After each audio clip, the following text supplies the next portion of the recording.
Ó Senhor, até quando clamarei e tu não me escutarás? Ainda que grite violência, tu não salvarás? Por que me mostras a iniquidade e me faz ver a injustiça? Pois a destruição e a violência estão diante de mim, e há quem suscite a contenda e o litígio. Por isso a lei é frouxa, e o julgamento nunca se manifesta, pois perverso se aproxima do justo, e assim o julgamento prossegue errado. Agora no seu capítulo 3, versículo de número 17. Aleluia. Capítulo 3 de Abacuque, versículo de número 17, diz assim: mesmo que a figueira não floresça, nem haja fruto nas videiras, ainda que o trabalho da oliveira falhe, e os campos não produzam alimento, ainda que o rebanho seja cortado do seu aprisco, e não haja gado nos estábulos, ainda assim regozijarei no Senhor, exultarei no Deus da minha salvação. E a igreja pode se assentar, glorificando a Deus. Aleluia. O livro do profeta Abacuque é um dos menores livros dos profetas. Por isso ele é classificado como profeta menor. Não por causa da sua relevância, mas por causa do seu livro, que é curto, a literatura. Mas ele também é de suma importância, assim como os profetas maiores, como Isaías, Jeremias e Ezequiel. E ao lermos o capítulo 1, o profeta começa a levantar um questionamento. Ele começa a levantar algumas perguntas para Deus. E ele diz: até quando eu clamarei e o Senhor não me escutarás? Por que ele levanta essa questão? Porque ele diz: eu grito que há violência na cidade, há violência em Judá. Qual era o contexto aqui do livro de Abacuque? O profeta, ele tinha como rei de Judá um homem chamado Jeoaquim. Ele era filho de Josias, aquele mesmo que tem até um louvor que nós cantamos sobre a reforma começou em mim. Josias era um rei justo, temente a Deus. Josias trouxe a reforma novamente em Judá. Ele purificou, restaurou o templo de Deus. Ele destruiu os altares a Baal e os seus postes ídolos. Ele exterminou, acabou com a idolatria. E o povo novamente voltou-se para Deus. Só que Jeoaquim, ele é um rei perverso. Ele fez tudo aquilo que desagradava ao Senhor. Fez tudo aquilo que era mal aos olhos de Deus. Trouxe a idolatria novamente. Trouxe novamente a desobediência. Acabou o respeito, o temor a Deus.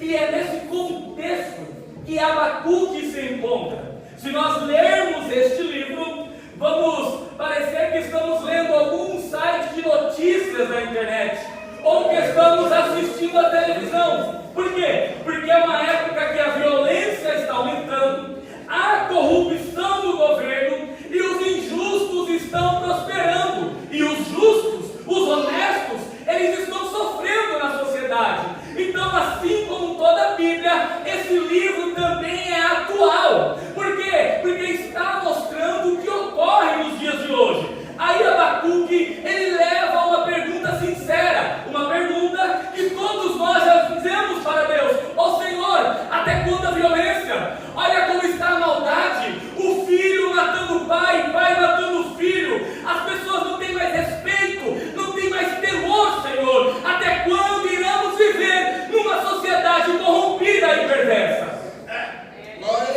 Só que Abacuque, quando levanta esse questionamento, ele não está levantando uma murmuração, porque tem gente que pensa que levantar questões a Deus é murmurar a Deus.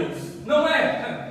Por isso que eu quero deixar aqui um tema do questionamento à confiança. Porque o questionamento ele faz parte da jornada da fé do cristão. O problema é quando eu questiono sem respeito. O problema é quando eu questiono para julgar. O problema é quando eu levanto questionamentos para Deus para apontar as coisas ruins e colocar a culpa nele. Só que Abacuque não estava fazendo isso. Abacuque estava dizendo: Senhor, a sociedade sofre, eu também estou sofrendo, a dor veio, a tristeza veio, e ele pergunta porque pergunta como alguém que quer a resposta de Deus para lhe trazer confiança novamente.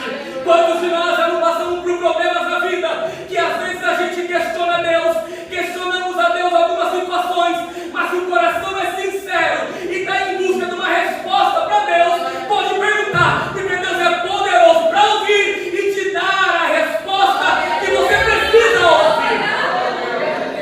A Bíblia vai dizer que João Batista, vamos abrir a Bíblia em Mateus, capítulo 3, versículo 17. Por quê?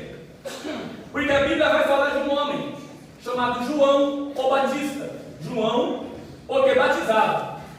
E João, em Mateus 3, 17, vai dizer o seguinte: eis que uma voz dos céus dizia: este é o meu filho amado, em quem me comprazo.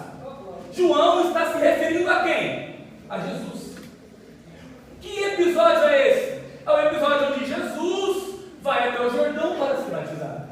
Só que em João, capítulo 1, versículo 29, olha o que João Batista vai falar. João, capítulo 1, versículo 1, 29. Glória a Deus. Jesus. Aleluias. Deus que Glória a Deus. No dia seguinte, João viu a Jesus. João viu quem? Jesus. Que vinha para ele e disse: olha o que João está falando. Eis o Cordeiro de Deus que tira o pecado do mundo. 30. Este é aquele do qual eu disse: após mim vem um homem que é antes de mim, porque foi primeiro do que eu. 31. Eu não o conhecia, mas para que ele fosse manifestado a Israel, vim eu por isso batizando com água. 32. E João, olha o que João está dizendo: eu vi o Espírito descer do céu como pomba e repousar sobre ele. 33. Não o conhecia, mas o que mandou batizar com água, esse me disse: sobre aquele que vires descer o Espírito e sobre ele repousar, esse é o que batiza com o Espírito Santo. 34. Eu o vi e tenho testificado que este é o Filho de Deus. João Batista está declarando que Jesus é o Filho de Deus. Só que Mateus, capítulo 11, oh aleluia, versículo de número 2, olha o que vai dizer em Mateus, capítulo 11, 2. E João, ouvindo no cárcere falar dos feitos de Cristo, enviou 2 dos seus discípulos a dizer-lhe: és tu aquele que há de vir, ou esperamos outro? Espera aí um pouquinho. João disse que Jesus era o Filho de Deus. Ele viu o Espírito descer em forma de pomba, pousar sobre Jesus. O próprio Deus falou com João Batista. Ele sabia quem Jesus era, mas agora ele está dizendo: vai lá perguntar para Jesus se ele é o Cristo, a gente espera outro. Meu Deus. Aleluia. Ele teve um questionamento. Por quê? Porque ele estava preso, ele estava com dor, e a dor trouxe confusão para ele. Sabe o que eu aprendo com isso? Que quando a gente tem um questionamento sincero, eu não tenho que levar para o meu irmão, porque Abacuque levou as questões dele para Deus, João Batista levou os questionamentos dele para Jesus. Quando a gente leva para Deus e para Jesus, a gente tem resposta do céu que homem nenhum pode dar, político nenhum pode dar, sociedade nenhuma pode dar, quando a gente leva para o Senhor. Aleluia.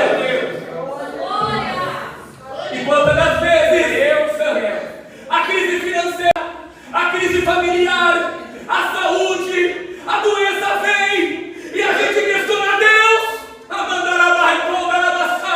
Oh Deus, por que eu passo por isso? Aí a gente pergunta para os outros, o homem é duro, a resposta é dura. É por isso que Davi diz, eu prefiro cair nas mãos de Deus do que nas mãos do homem, porque o homem não tem misericórdia, mas Deus tem misericórdia. Aleluia! Glória a Deus! Aleluia! Não deixa a dúvida virar murmuração. Tem alguma coisa que está te incomodando, Senhor? Eu não estou conseguindo entender o que está acontecendo, mas o Senhor me dá a resposta da palavra. Eu continuo confiando no Senhor, olhando para Ti, mesmo sem entender. Eu continuo firme no propósito da qual o Senhor me chamou. Quantos de nós, por causa da dor, por causa da prova, a gente pergunta a Deus, eu tenho que continuar na frente desse trabalho? Oh Deus, o Senhor me chamou para fazer isso mesmo. Oh Deus, eu estou falando o que o Senhor mandou falar. Eu estou fazendo o que o Senhor mandou fazer. Eu estou indo para onde o Senhor mandou ir, mas eu estou sofrendo. Deixa eu te dizer, Deus não vai dar resposta para os porquês, mas Ele vai te dar conforto e consolo e palavra que você precisa. Continue marchando, continue caminhando, porque Ele é o Cristo, o que te chamou, o que te prometeu e o que vai cumprir a promessa dele. Aleluia! O Deus que responde. Abacuque, capítulo de número 2, versículo de número 2. Aleluia! Abacuque levantou esse questionamento. Então o Senhor me respondeu e disse: escreve a visão e torna bem legível sobre tábuas, para que a possa ler quem passa correndo.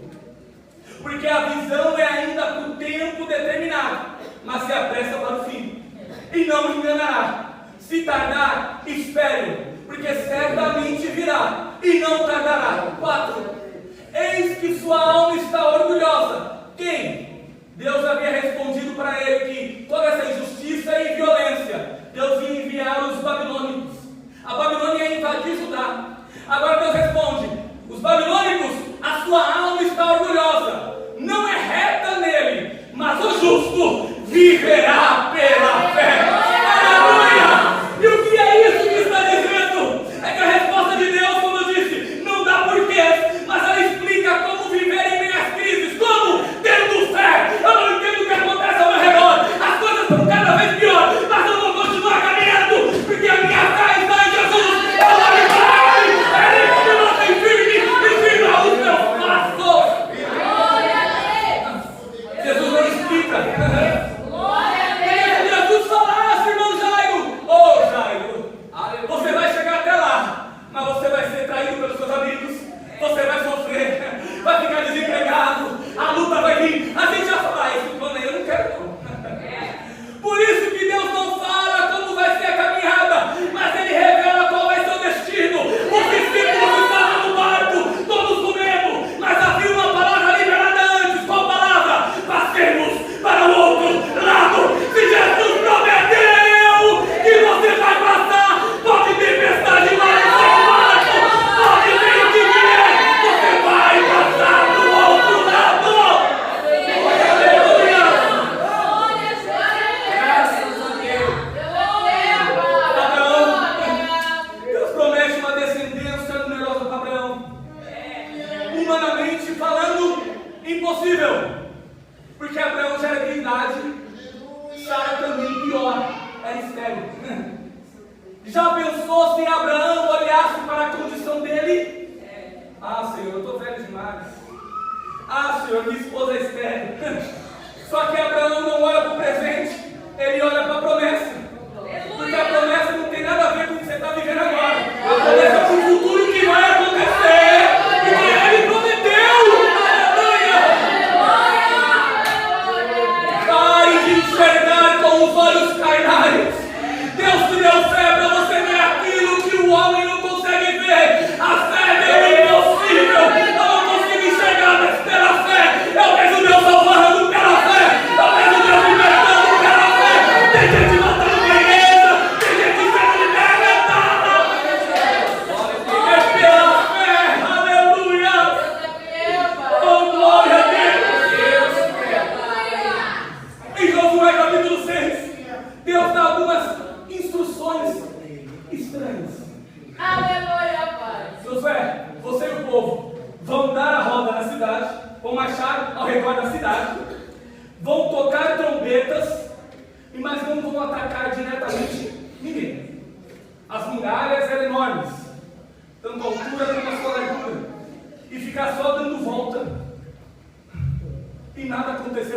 dias.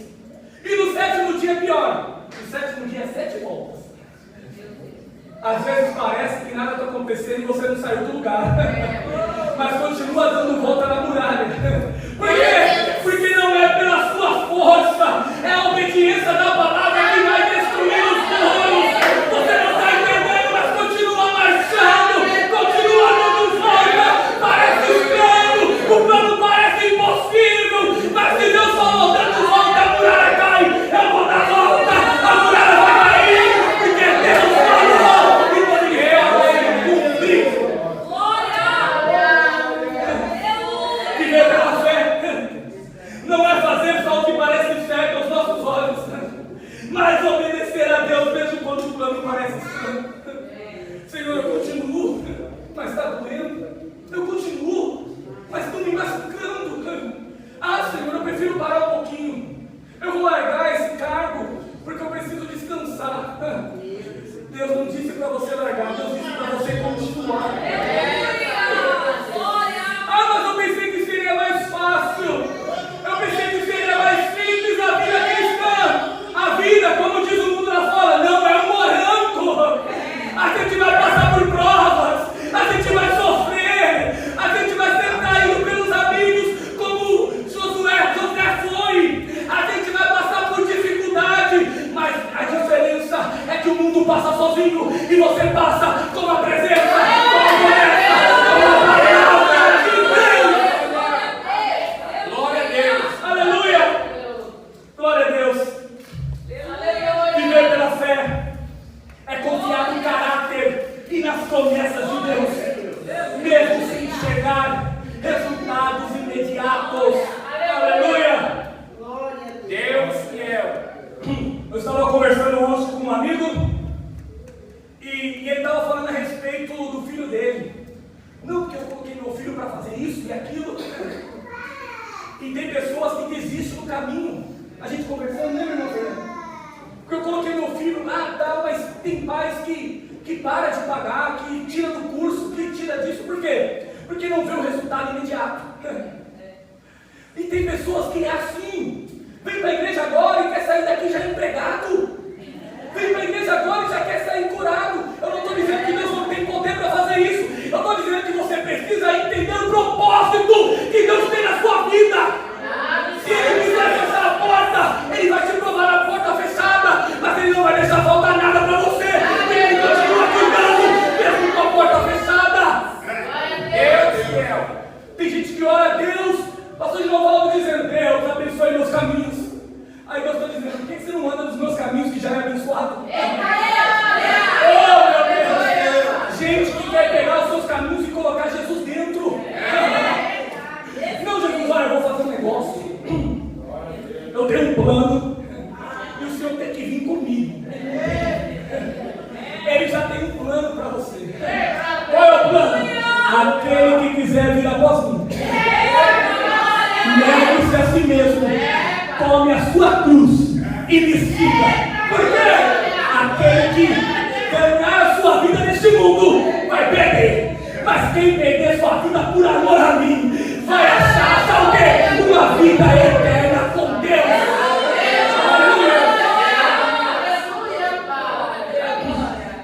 Abacuque questiona e Deus responde. Agora, o crente, quando Deus responde, ele confia em Deus. Vamos abrir a Bíblia? Aleluia. O livro que se encontra em Jó, capítulo 1, versículo 21. Deus fiel. Olha o que Jó fala. Nu saí do ventre de minha mãe, e nu tornarei para lá. O Senhor o deu, o Senhor o tomou. Bendito seja o nome do Senhor. Glória a Deus. Jó perdeu filhos, Jó perdeu gatos, Jó perdeu tudo, só não perdeu a fé dele. Porque ele entende que veio para o mundo sem nada. E se Deus quiser tirar tudo, Ele tira. Mas o inimigo não vai tirar a fé que ele tem em Deus. Aleluia! capítulo 19, versículo 25. Jesus é maravilhoso. Quando a gente questiona Deus com um coração sincero, sem murmuração, Deus nos dá uma resposta que nos leva a confiar nele. Jó perdeu tudo, estava doente agora. Olha o que ele disse: porque eu sei que o meu Redentor vive e que por fim se levantará sobre a terra. Jó não perdeu a fé em Deus. Jó se coçava, Jó estava fedendo, Jó estava sujo, a sua mulher não estava nem próxima dele, porque o fedor era demais, os seus amigos julgando ele por um pecado que ele não cometeu, mas Jó continuou dizendo: eu sei que o meu Redentor vive, há alguém lá nos céus que vai interceder por mim, que vai julgar a minha causa, ele vive. A gente já ouviu a Manu cantando aqui, porque ele vive e eu posso crer no amanhã. Jesus está comigo, com você, igreja. Aleluia. Aí Abacuque vai dizer, em Abacuque, capítulo 3, versículo de número 17: Deus fiel. ainda que a figueira não floresça, Glória a e Deus. nem haja fruto na vide, ainda que decepcione o produto da oliveira, e os campos não produzam mantimentos, ainda que as ovelhas da malhada sejam arrebatadas, e nos currais não haja gado, todavia eu me alegrarei no Senhor, exultarei no Deus da minha salvação. Sabe o que ele estava dizendo aqui? Que ainda que falte alimento e prosperidade, escassez de recursos, que eu perca toda a subsistência e segurança, eu perco a garantia de estabilidade e o conforto da vida humana, eu vou continuar me alegrando em Deus. Aleluia! Será que a gente pode dizer isso esta noite? Deus Será que a gente pode dizer: Senhor, se o Senhor tirar tudo que tenho, eu vou continuar firme olhando para Ti, porque a minha alegria não está no meu emprego, a minha alegria não está nos meus cursos, no meu carro, não está em nada que eu conquistei, a minha alegria está em Ti, ó Deus. É de Ti que vem a força, é de Ti que vem a paz, é de Ti que vem a alegria. Isso é resultado de confiança. E se você entrou aqui com questionamentos, fala com Deus: Senhor, está difícil, mas eu quero continuar confiando. Aleluia, Pai. Eu posso dizer? Deus já falou com você. Continue olhando para Deus. Ainda que o mundo esteja se acabando, Deus continua sendo fiel. Ele não volta atrás. Ele não é o homem que mente, nem o homem que se arrepende. Ele olha o teu sofrimento, Ele olha a tua dor, Ele olha o que você passa, mas Ele diz: continua. Continua. Por quê? Porque você pode achar que as coisas não vão mudar, mas as coisas mudam, porque a palavra de Deus faz isso. Ela muda, ela constrói